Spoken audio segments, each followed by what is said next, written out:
Every console under your TV is a survivor of corporate politics and engineering crises. But for every PlayStation 5 or Nintendo Switch that hits retail shelves, a trail of plastic ghosts is left behind in R&D labs. These are the prototypes, the raw, unfiltered first drafts of gaming history. Some look like sci-fi props, others like absolute monstrosities, and a few represent alternate timelines where entire gaming empires were nearly born or destroyed. From secret internal testing units to legendary hardware partnerships that collapsed at the last second, we are stepping into the secret vaults of industry prototypes. The Nintendo PlayStation. We have to begin with the most legendary, industry-altering prototype of all time. In the late 1980s, Nintendo and Sony signed a contract to create a CD-ROM peripheral for the Super Nintendo, as well as a standalone hybrid console that could play both SNES cartridges and Sony's new proprietary compact discs. Sony engineer Ken Kutaragi spearheaded the project, and roughly 200 prototype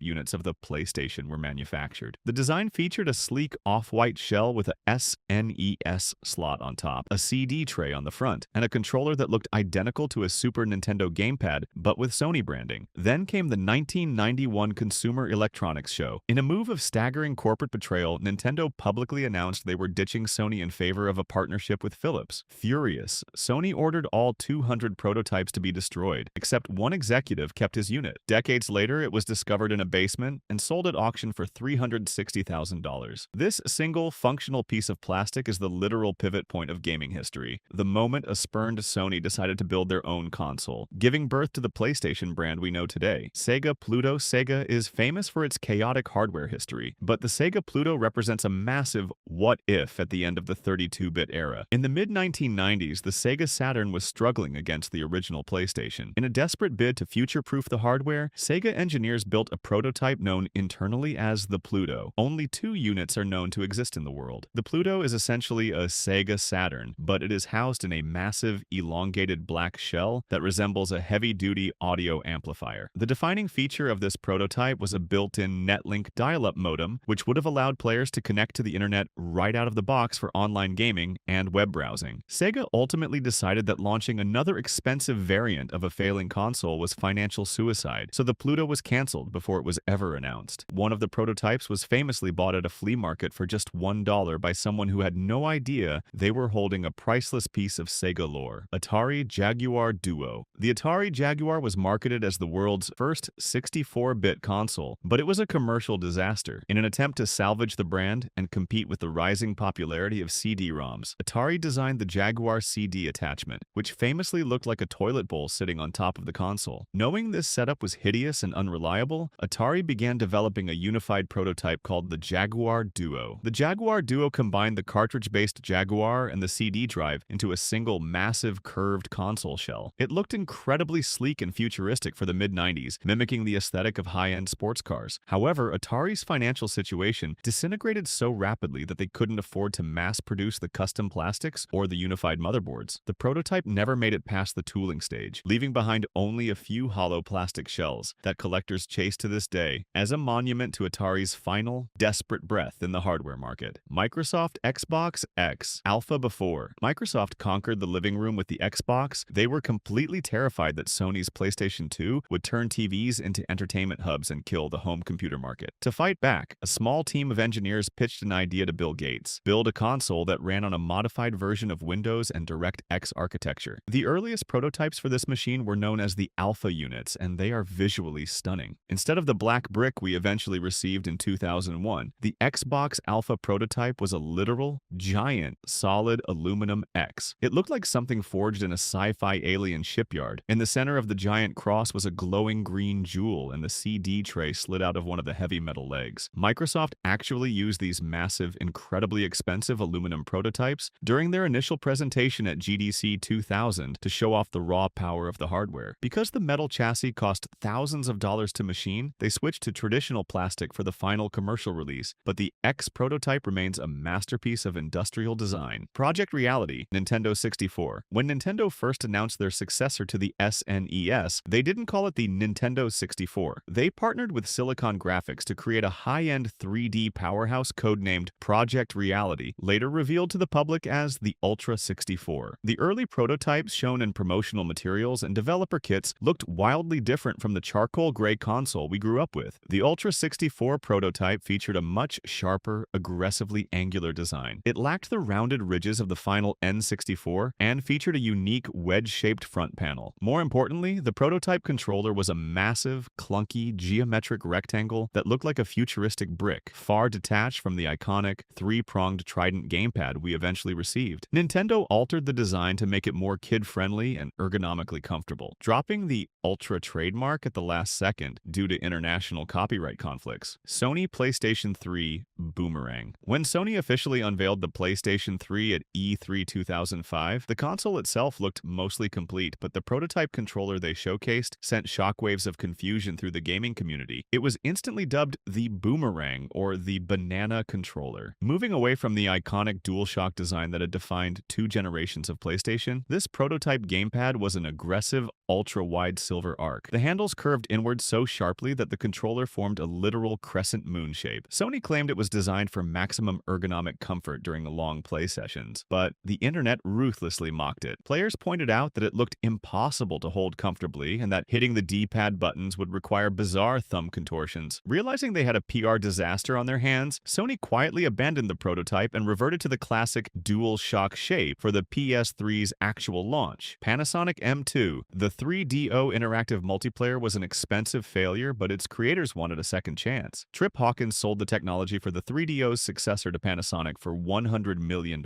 This next-generation powerhouse was codenamed the M2. Panasonic spent millions marketing the console, printing brochures, and even demonstrating fully playable game prototypes like D2 at trade shows. The M2 prototype was a sleek, dark gray box with a prominent front-loading CD tray and built-in ports for early 3D graphics expansion. It was technically superior to both the Nintendo 64 and the original PlayStation, boasting incredible particle effects and lighting systems for 1997. However, just as Panasonic was preparing the assembly lines for a global launch, they looked at the absolute dominance of Sony's PlayStation and realized they would be slaughtered at retail. Panasonic abruptly canceled the console at the 11th hour. The technology was salvaged and used in high-end arcade machines, vending displays, and even automated coffee makers, making it the only console prototype to transition from a gaming savior to an appliance processor. Geo Deck, SNK's Neo Geo AES, was famous for bringing literal arcade hardware into the home, but it was massive, fragile, and cost $650. In a secret attempt to tap into the casual consumer market, SNK engineers created a prototype known as the Neo Geo Deck, or the Neo Geo Hotel Unit. This prototype was a heavy, industrial, metallic block designed to be integrated directly into hotel room television sets across Japan. It featured a built-in cartridge slot hidden behind a security panel and 2 hardwired heavy-duty arcade controllers extending directly from the front of the chassis. The idea was that travelers could insert coins or use a credit card to play arcade-perfect games like King of Fighters from their hotel beds. Only a handful of these indestructible metal prototypes were manufactured for field testing before SNK realized the maintenance and distribution costs were too high, making it one of the rarest pieces of arcade-adjacent home hardware in existence. Sega Neptune. During the chaotic mid-90s, Sega of America released the 32X, a bulky, mushroom-shaped expansion pack that plugged into the Genesis cartridge slot to give it 32-bit capabilities. It was a commercial disaster that angered consumers and developers alike. In a frantic attempt to fix the optics of this clunky setup, Sega designed a prototype called the Sega Neptune. The Neptune was a unified console that put the Genesis hardware and the 32X hardware inside a single beautifully designed, rounded black shell. It looked like a sleek, modern version of the Genesis Model 2. Sega even advertised the console in magazines, promising a retail price of $200. However, by the time the prototype was functional, the Sega Saturn was already launching in Japan. Sega corporate realized that releasing a unified 32-bit cartridge console while simultaneously trying to launch a next-generation 32-bit disc console would completely confuse the market. The Neptune was canceled before a single unit rolled off the production line, leaving behind only a few non-functional plastic mock-ups. Console prototypes are a fascinating window into what could have been. They show us the raw, unpolished ambition of engineers fighting against budget constraints, corporate politics, and the limitations of their era. They are a reminder that the hardware sitting under our TVs today didn't just appear out of nowhere, it was carved out of a chaotic jungle of experimentation, failure, and creative risk. Thanks for watching.